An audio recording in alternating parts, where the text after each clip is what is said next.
이번에는 경제 얘기 해보겠습니다. 이번 12.3 사태로 대한민국 정치는 그야말로 혼돈에 빠졌는데 이렇게 정치가 불안정해지면 경제도 영향을 받을 수밖에 없죠. 당장 주식시장 또 환율 민감하게 반응했을 뿐만 아니라 각종 모임이며 여행이며 취소되면서 내수에도 타격을 줬습니다. 문제는 이런 상황이 얼마나 지속될 건가, 또 우리 경제에 어느 정도나 영향을 미칠 건가, 이 부분인데요. 관련해서 한국은행이 보고서를 하나 펴냈습니다. 제목이 비상계엄 이후 금융경제 영향평가 및 대응 방향. 내용이 상당히 궁금해집니다. 한국은행의 설명 지금부터 직접 들어보죠. 한국은행 박종우 부총재보 예, 나오셨습니다. 어서 반갑습니다. 오십시오. 진짜 바쁘시죠? 예, 바쁩니다. 예. 우선 이 보고서가 언제 만들어진 거고 어떤 취지로 만들어진 건가요? 이 보고서는 탄핵 저희가 이제 그전에 준비를 했었고요. 예. 탄핵 주말에 가결된 다음 날인 일요일 날 저희가 이제 배포를 했습니다. 저희가 이제 그 주요 내용은 이제 뭐 보고서를 보시면 알겠지만 이제 과거 이제 두 차례 탄핵 당시에 여러 가지 이제 금융시장의 변동성이 확대됐지만 예. 짧은 시간 내에 좀 해소가 됐다는 부분하고요. 그다음에 이제 실물 경제에 대한 영향은 뭐 우려는 크기는 했지만 실제로 굉장히 제한적으로 나타났었다. 그런 내용을 담고 있습니다. 그리고 이제 그렇게 됐던 주 원인이 요인이 뭘까 이렇게 따져보면 여러 가지 뭐 정치적 불확실성은 지속이 됐지만 어쨌든 경제 시스템은 그거와 별개로 잘 작동되었기 때문에 이제 그렇게 됐다는 결론이고요. 그래서 이제 이번 계엄 사태 같은 경우도 이제 그 파장을 최소화하기 위해서는 여러 네. 가지 이제 주요 금융경제 정책 이런 것들이 이제 국회하고 정부하고 합의해서 차질 없이 추진되고요. 네. 그다음에 그래서 이제 대외의 경제 시스템은 그래 독립적으로 잘 돌아간다는 신뢰를 주는 것이 가장 중요하다 하는 이 메시지를 담았습니다. 사실은 국민들 마음은 여전히 먹먹하고 마무리가 안 된 느낌, 그러니까 불안한 느낌 같은 게 있거든요. 그래서 막연히 생각해 보면 이거 우리 경제에도 악영향 미칠 거야. 상당히 좀 불안한 면이 있는데 진짜로 그런지 어떤지를 이번 보고서에서 조사한 거다. 예. 이렇게 보면 되는 건가요? 예. 자, 그럼 하나하나 분야별로 좀 짚어보겠습니다. 예. 우선 주식시장. 사실은 이 계엄 사태 발발하기 전에도 주식시장이 별로 안 좋았잖아요. 예, 그렇죠. 예. 예. 그 정도 수준은 유지하고 있는 건가요? 아니면은 그보다 떨어졌나요? 어떻습니까? 지금 뭐 레벨로 보면은 그때보다는 조금 낮아진 상황인데요. 전반적으로 이제 그 상당히 확대되었던 변동성은 좀 이제 줄어들었다 이렇게 보고 있습니다.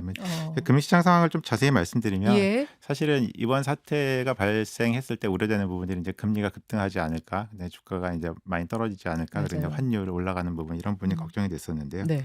먼저 이제 채권 시장을 보면은 이제 금리나 신용 스프레드는 상당히 좀 좁은 범위에서 움직여서 사실 영향이 거의 없었습니다.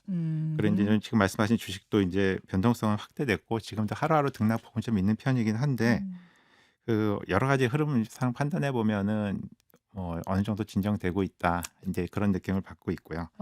다만 이제 환율 같은 경우는 이번에 대략 이번 사태로 한 35원 정도 이렇게 상승한 상태에서 지금 내려오지 못하고 있는 이제 그런 그렇더라고요. 상황입니다. 예. 이 계엄이 선포되던 밤에 1,450원도 넘겼거든요. 50원, 40원, 50원 가까이 50원 올라가서 가까이까지 갔나요? 해외 근데 워낙 이제 계엄이 몇 시간 만에 해제가 됐기 때문에 예. 바로 떨어지겠구나 했는데 이게 훅 떨어지지 않고 있어요. 오늘 아침에 1,438원. 예. 이 왜 그렇습니까, 환율은? 아무래도 해외 입장에서 보면은 여러 가지 제가 탄핵안 가결이 되고는 했지만 이후에 이제 정치적 프로세스 이런 것들이 아무래도 이제 한두 달 정도 시간이 걸리기 때문에 여전히 정치적 불확실성은 조금 남아 있다고 보는 시각이 좀 우세한 것 같고요. 이제 그런 부분들이 해소돼야지 조금 안정될 수 있지 않나 이렇게 보고 있습니다. 사실은 이제 환율 얘기 나오면은 늘 우리가 불안한 게 과거의 외환위기, 예. IMF 같은 것도 터지는 거 아니야? 그때 예. 너무 또 깜짝 놀랐기 때문에 그런 부분은 어떤가요? 외환 보이고. 근데 그건 그런 우려 일부에서 하시기는 하는데요. 사실 이제 그런 우려는 좀 저희는 과하다고 판단을 하고 있고요. 이게 이제 그렇게 볼 수 있는 이유들이 몇 가지 있습니다. 이제 과거 이제 예를 들어 외환위기 같은 경우는 워낙 큰 사건이었고, 예. 그다음에 그건 이제 사실 저희 국내 요인 때문에 위기가 왔었고, 예. 그다음에 또 이제 환율이 급등했던 시기가 이제 글로벌 금융위기 당시인데요. 그때 이제 1,500원을 넘어가서 사람들의 인식 속에는 이제 일단 환율 레벨 자체가 1,500원 가까이 되면 뭔가 위기 아닌가 하는 이제 맞아요. 그런 인식이 분명히 있는 건 맞습니다. 근데 그 이제 상황을 좀 비교해서 말씀을 드리면 글로벌 금융위기 당시 이제 같은 경우는 사실 환율이 900원에서 한 1,500원 넘는 수준으로 단기간에 급등을 했거든요. 급등했죠, 진짜 그때는. 거의 뭐 그리고 2배 느낌이었어요. 근데 지금 이제 환율 같은 경우는 저희가 지금 1,400원 중반 가까이 올라오기는 했지만 사실 환율이 올라오기 시작한 게 한 그 미국 미 연준이 이제 금리를 인상하기 시작하면서부터 2011년부터 쭉 올라왔거든요. 그래서 저희가 대략 보면은 환율이 올라온 수준이 그때랑 비교해 보면 한 25% 정도 되는데 사실 그 기간 중에 그 미국 글로벌 달러화도 강세가 상당폭 이어졌습니다. 그래서 지금 달러화 지수를 보면 대략 한 20% 정도 올라왔거든요. 예, 예. 그러니까 이제 평균적으로는 다 그 정도 환율이 상승했다고 보면 될 것 같고 이제 저희는 그보다 조금 더 높기는 한데 그렇다고 해서 이제 그 어쨌든 이게 전 세계가 다 비슷하게 겪는 현상이고요. 또 이제 여러 가지 여건이 좀 달라진 게 그 저희가 이제 글로벌 금융위기 당시에는 저희가 사실 순채무국이었습니다. 예, 그리고 그렇죠. 이제 저희가 2014년부터 이제 채권국으로 바뀌기 시작했는데 그 당시에 상황을 보면 예를 들어 이제 그 2016년 같은 경우에는 저희가 대략 그 당시 탄핵 당시요. 그때는 저희가 이제 순대외 금융 채권이 한 2,700억 달러 정도 되는데 지금 거의 1조 달러 가까이 올라온 1조 상황이거든요. 가까이. 그래서 예, 해외 쪽 예. 시각을 보면 사실 우리나라의 그 외환위기라든가 이런 걸 걱정하는 시각은 굉장히 제한적입니다. 근데 저희 이제 국내에서는 아무래도 이제 이 1,500원 가깝다는 레벨에 대한 부담이 있다 트라우마가 보니까 있거든요. 그렇게 환율 올라가면 이거 어떻게 되는 거야 이게 있는데 그 부분은 걱정 안 해도 된다. 예, 예. 외환 보유고는 든든하다라는 말씀. 예. 그러면 이제 주식 시장은 어느 정도 그 뭐 계엄 전 수준까지 회복됐다고 하셨고 환율은 지금 쉽게 뭐 떨어지진 않고 예, 있지만 아무래도- 요거는 요 프로세스 정치 프로세스가 좀 끝날 때까지는 좀 시간이 걸릴 거다. 이전 수준으로 내려오기까지는 조금 시간이 걸릴 거다. 그리고 전반적으로 지금 글로벌 달러화가 앞으로도 계속 좀 강세를 갈 거라는 그 강달러. 시각이 우세하기 때문에 예. 단기간 내에 이렇게 좀 떨어질 가능성은 조금 제한적으로 보고 있고요. 좀 내려오려면 시간이 좀 걸리지 않을까 걸릴 보고 것 있습니다. 같고 그거 그럼 내년 상반기까지는 계속 이렇게 좀 봐야 돼요. 그 시점을 뭐 시점 이야기 하긴 쉽지는 않지만 그럼 가장 눈에 띄게 타격을 입은 곳은 역시 뭐 실물 경제일까요? 이번 사태로 인한 타격? 예, 아무래도 이제 그 단기적으로는 금융위안시장 변동성 확대 이런 부분에 대한 관심이 많이 갔었지만 지금은 이제 그 부분이 일정 부분 좀 안정화되고 있기 예. 때문에 앞으로 관심은 이제 실물 경제 쪽으로 좀 옮겨갈 것 같습니다. 예. 근데 사실 실물 경제에 대해서는 몇 가지 뭐 걱정되는 부분들이 좀 있습니다. 음. 사실은 이제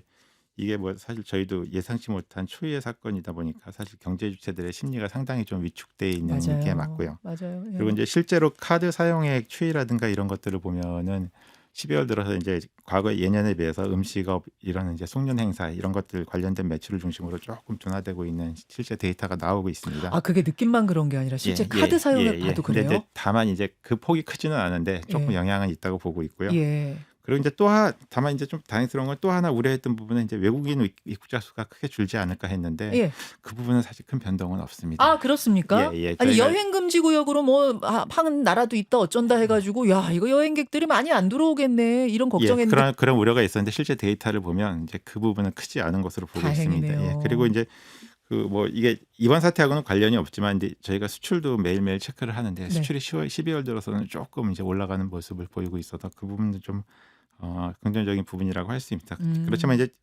현재 딥센 데이터가 이 정도인데 이게 이제 어쨌든 뭐 보면 실물 경제의 하방 지수를 좀 키우는 방향으로 이번 사태가 작용할 거라는 걸 뭐 부정하기는 어렵다고 보고 있고요. 그렇죠. 다만 이제 그 데이터가 현재는 이제 이 정도 데이터밖에 없기 때문에 이게 저희가 정량적으로 이제 이게 연간 성장률이 어느 정도 영향을 미칠지 이런 것들은 좀 더 입수되는 데이터가 있어야지 좀 판단할 수 있을 것 같습니다. 그러니까요. 예. 지금 이게 짧은 시간 안에 벌어진 일을 갖고 예. 만들어 놓은 데이터를 바탕으로 만들어 놓은 보고서기 때문에 앞으로 어떻게 될지를 지금 예. 단정하기는 어려운데 예. 경제에서 가장 부정적인 요소가 불확실성이다. 예. 이런 얘기들 하잖아요. 그런 예. 측면에서 본다면은 뭐 열 하루 만에 국회에서 탄핵 결론 나고 예. 국무총리가 권한 대행 맡기로 결정되고 그래서 불확실성이 한층 해소된 것 같지만 국제 경제 시장에서는 요거를 끝으로 보는 거는 아닌 상황인 거죠. 조금 예. 이제 남아 있다 이 정도 시간. 헌재의 심리가 언제 예. 끝날지 그래서 예. 완전 정리되는 그때까지는 좀 관망하는 모양새 예. 이렇게 봐도 됩니까? 그래서 이제 저희 예. 근데 이제 사실 우리가 탄핵 사태가 2번 더 있었잖아요. 예. 2004년 노무현 대통령 탄핵 정국, 예. 2016년 말에서 2017년 초까지는 박근혜 대통령 탄핵 정국. 이때는 2번 다 경제 걱정을 크게 하지 않았던 기억이 나거든요. 그렇습니다. 그때하고 지금은 어떻게 다릅니까?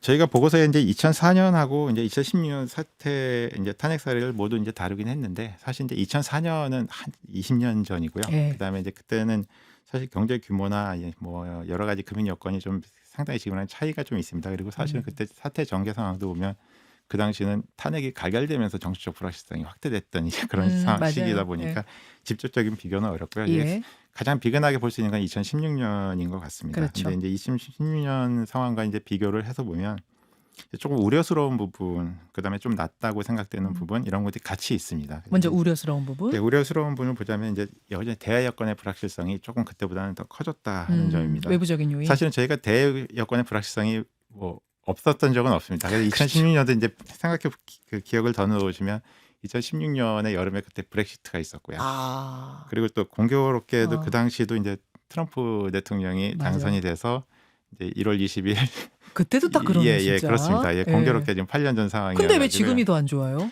근데 지금 이제 보면 사실 뭐 이렇게 대외 여건을 보시면 지구촌 어디 한 군데 조용한 데가 없습니다. 전쟁도 막 예, 여기저기서. 지금 보면 러브 전쟁 있죠. 예. 그다음에 중동 분쟁, 미중 긴장 뭐 최고조로 다루고 있고, 맞네요. 그다음에 유럽에서는 프랑스, 독일 정치적 불확실성, 음흠. 그리고 이제 또 공교롭게도 말씀드린 대로 트럼프 대통령이 당선이 되면서 네. 이제 여러 가지 통상 환경의 불확실성이 높아지고 있는 점 이런 것들을 보면 대외 여건의 불확실성은 좀 더 크다고 볼 수 있겠죠. 아하. 그리고 이제 국내 경제 면에서도 보면 2016년에는 저희가 반도체 경기가 되게 좋았습니다. 그래서 그러다 보니까 우리 경제가 비교적 양호한 성장세를 이어갈 수 있었는데 이번에는 사실 내수가 아직 완전히 올라오지 못하고 있는 상황에서 최근에는 이제 우리나라 이제 주력 수출 품목의 경쟁력, 이 대외 경쟁 심화라든가, 예. 그다음에 이제 글로벌 통상 환경 변화 이런 것들도 인해서 이제 수출 증가세 둔화에 대한 좀 우려가 있는 상황이고요. 그러다 보니까 이제 전반적으로 성장 둔화에 대한 우려가 조금씩 커지고 있는 상황입니다. 근데 이제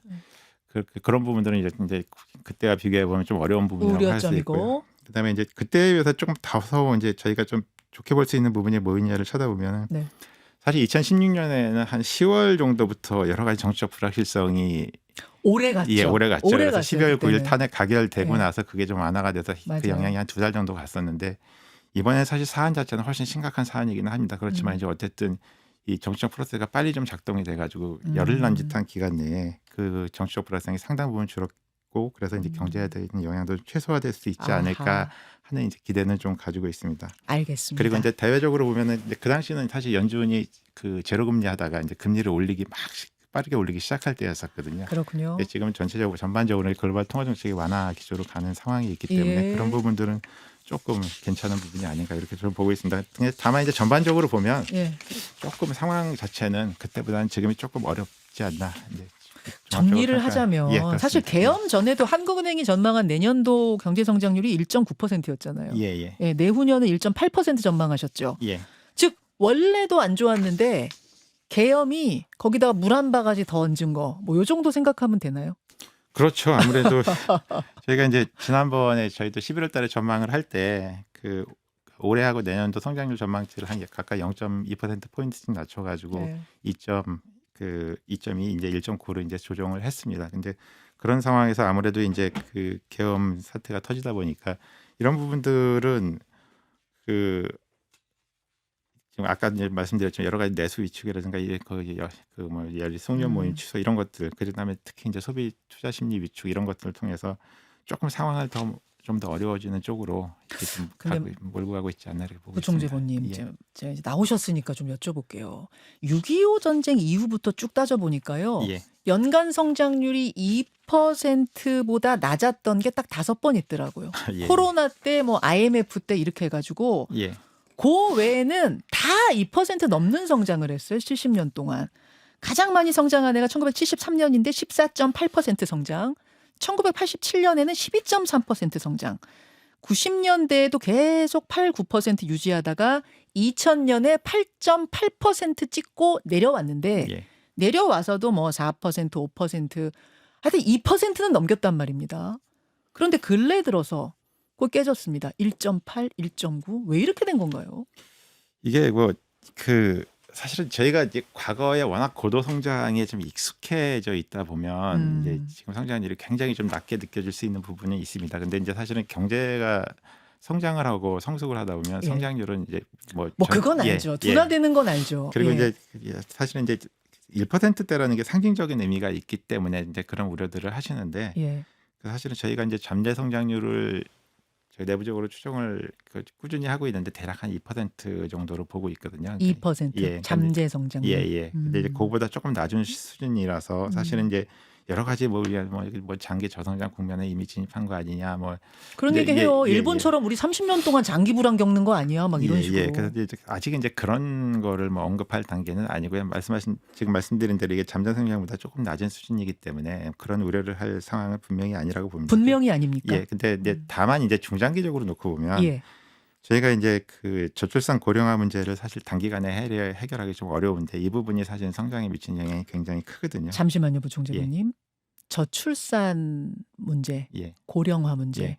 요거 우리 계속 얘기하는데 사실 이게 뭐 그렇게 뭐 경제와 직접적으로 연관 주나 이렇게 의심하시는 분도 계시는데 그게 핵심입니까? 예, 그렇죠. 그러니까 경제 이론에서 말하면 사실 추세적인 성장을 결정하는 거는 그 노동력, 그다음에 자본, 그다음에 생산성 세 가지거든요. 근데 그 중에서 이제 노동력 부분이 이제 차지하는 부분이 상당히 큽니다. 그래서 그런 부분이 구조적으로 저희가 좀 약화되는 부분이 있다 보니까 예.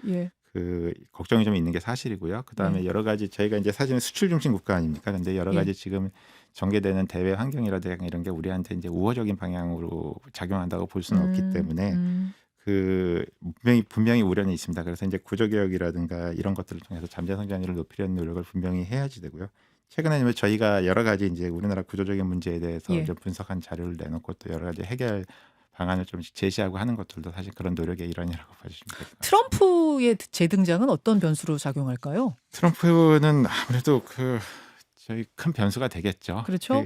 지금 보면은 2016년하고 이제 유사한 상황에 처하기는 했지만 이번에는 이제 일단 1기 때의 경험이 있기 때문에 그 강도가 조금 더 세질 거라는 게 좀 우세한 시각이고요. 실제로 보면 이제 1월 20일 취임 첫날 미국 캐나다에 대해서 고율의 관세를 부과하겠다. 관세 폭탄 선언 이런 것도 이미 선언했기 그거 때문에 우리한테도 관세 그렇게 할 것 같습니까? 고관세? 그거 이제 여러 가지 그래서 이제 지금 상황이 되게 중요한 게요.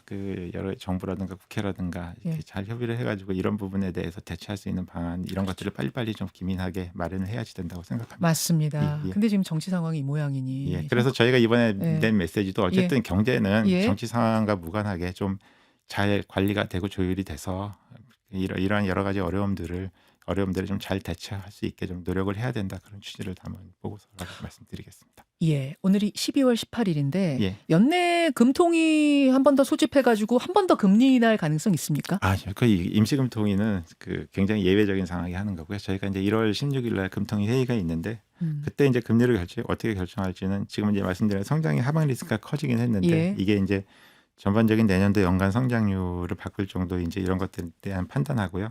그다음에 여러 가지 환율 변동성이 지금 여전히 높은 상황이기 때문에 환율 변동성이 어떻게 되는지 그리고 저희가 이제 두 차례 기준금리를 내렸는데 그다음에 이제 추가적으로 금리를 내릴 때 이런 것들이 이제 지금 일단 진정되기는 했지만 가계부채라든가 이런 문제에 어떤 영향을 미칠지 이런 것들을 종합적으로 좀 판단을 해서 아마 금리를 결정하게 될 것 같습니다. 한 달 동안의 추이를 더 보면서. 그래서 한 달이면 뭐 상당히 입수되는 데이터들도 많고 하니까요. 여러 가지 판단할 수 있는 근거들이 좀 더 쌓이지 않을까 보고 있습니다. 여기까지 오늘 말씀 듣겠습니다. 마지막 부분이 되게 중요하네요. 정치적으로는 혼란의 상황이 좀 더 가겠지만 분명히 경제는 다른 트랙으로 놓고 접근해야 되고 지금 적극적으로 특히 미국 트럼프로 리더십이 변하는 상황에서 우리 적극적으로 대응하지 않으면 큰일 난다라는 메시지 주셨어요. 여기까지 듣겠습니다. 한국은행 박종우 부총재보님 고맙습니다. 감사합니다.